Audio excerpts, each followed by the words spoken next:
មកមើលពិធីងាយក្នុងការសម្រាប់បញ្ចូលថ្មមីក្រូហ្វូនដោយសារយើង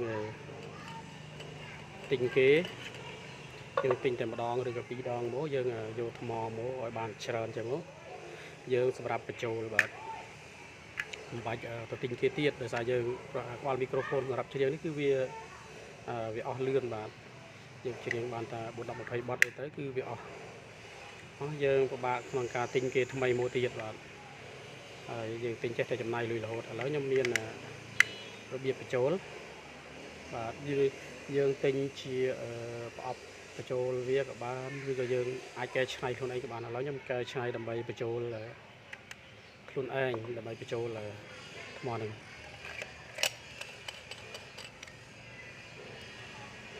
បាទ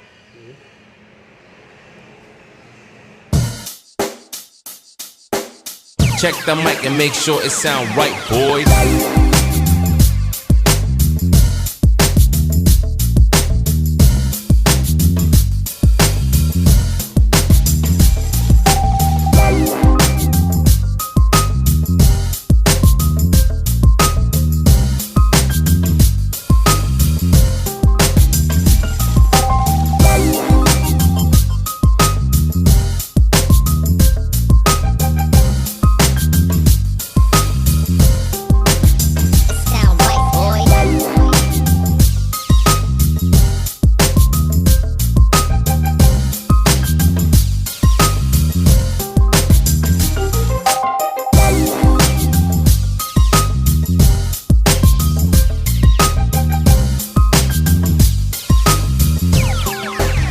It sound right, boys.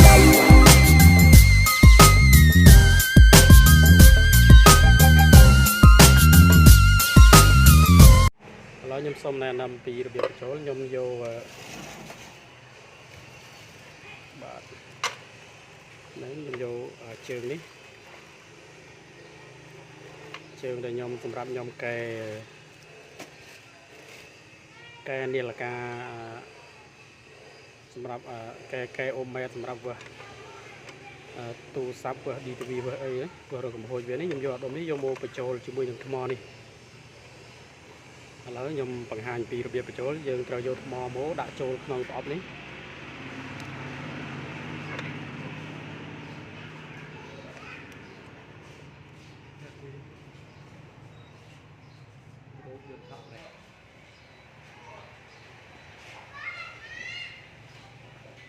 យើងដាក់បញ្ចូលវាមកបាទឡើងខ្ញុំបានមួយហើយទុកសិនមួយទៀត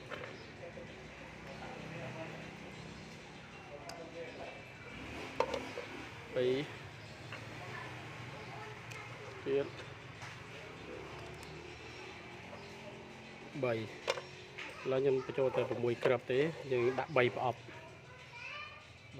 កយើងបើក្បាលមាន់ផ្សារមកឲ្យវាក្តៅរួចហើយយើងចាប់ផ្ដើមផ្សារវាបញ្ចូលគ្នារួចយើងមកចាប់ជាមួយនឹងរ៉ាប់បញ្ចូល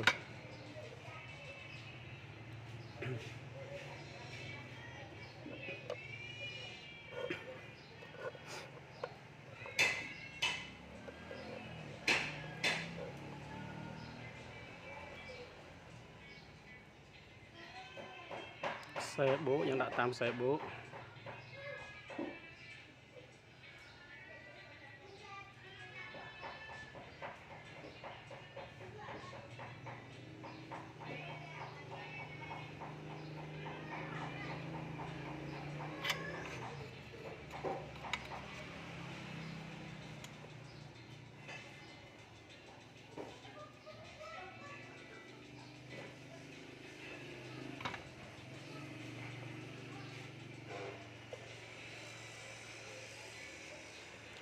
ខ្សែដកយើងតាមខ្សែដក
lầnนี้ខ្ញុំមាន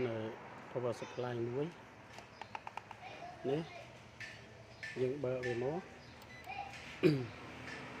បើមកវាចេញ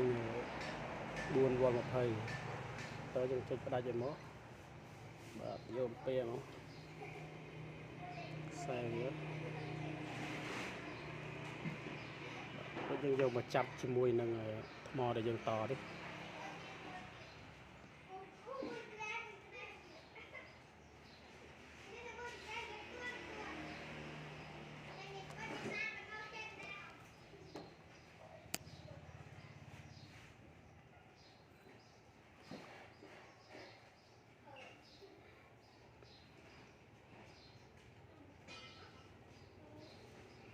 បូដកតែប៉ុណ្ណឹងមកយើងទុកវាប្រហែលជារយៈពេល 20 នាទីអីទៅយើងដោះចេញទៅបាទវាចូលហើយប៉ុណ្ណឹងនឹងវាចាប់ផ្ដើមដើរភាគរយ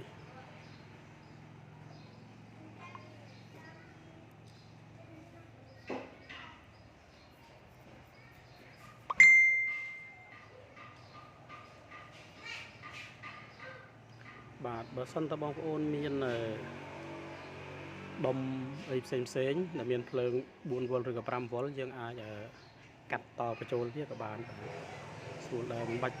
នចាំបាច់តែ power supply ទេយើងដូចជាដុំសាកដែលមានចេញភ្លើង 5 វ៉ុល 4 វ៉ុលជាងអីយើងអាចតចូលបានសាកបានដូចគ្នា